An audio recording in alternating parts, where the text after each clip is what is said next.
I turned $100 into 12 grand. 6,368% return on my money. I turned $100 into $10,000 in a week. Take this all the way up to $10,000 from sports betting. Turn 50 cents into $130,000. Let's throw 50 cents on a 6-leg parlay, first basket parlay, and they won 130 grand.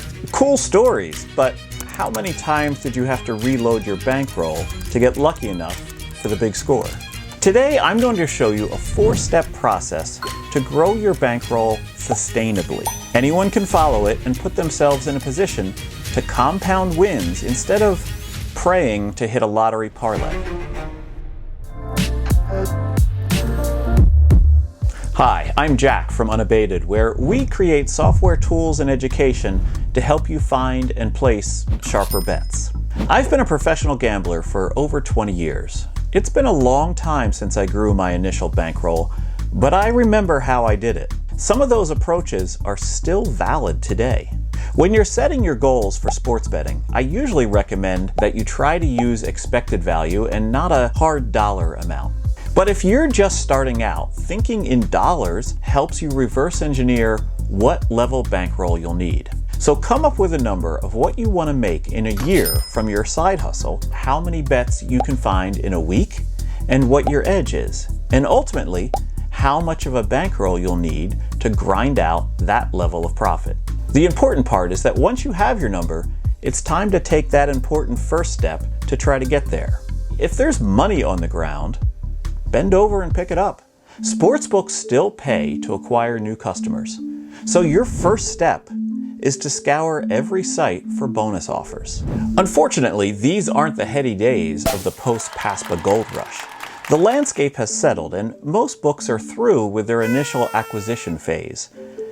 And some states' tax bills have forced operators to cut costs, and that often shows itself in how much they're willing to give back to the customers. Most books aren't handing out the fat signups that they used to, but you'll still find smaller bonuses abound at both regulated books and other non-regulated sites, as well as those that operate within the DFS, sweepstakes, or prediction market loophole. Small sign-up bonuses are still worth pursuing. A $100 bonus on a $1,000 bankroll is a 10% boost.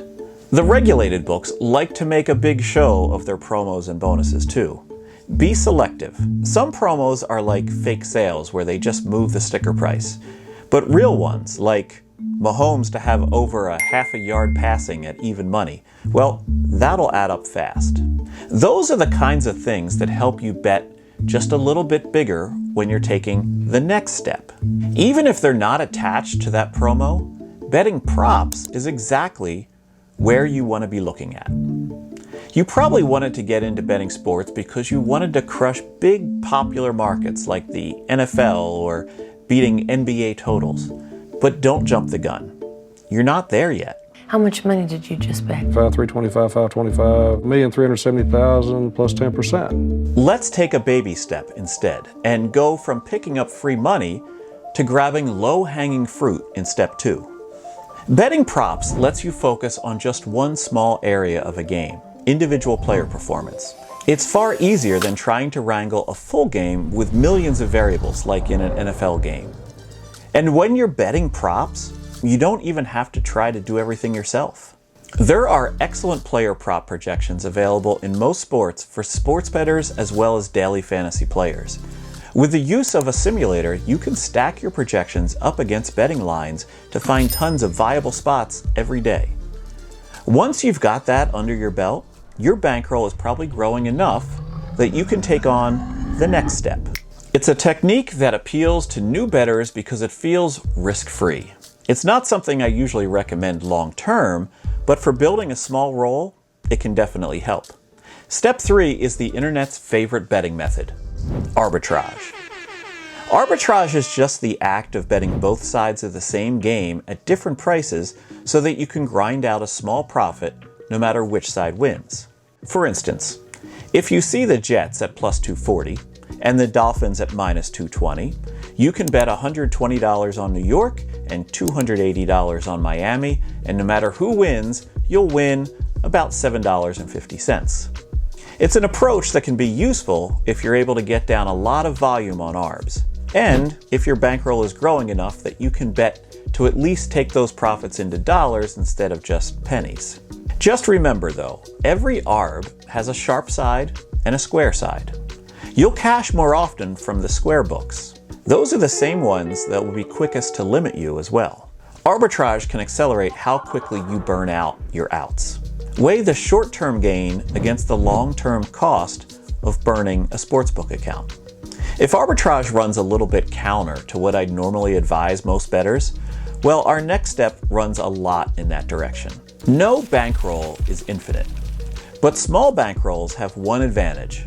They're easier to rebuild. If you're going to bust early, when reloading means hundreds or 1,000 and not tens of thousands.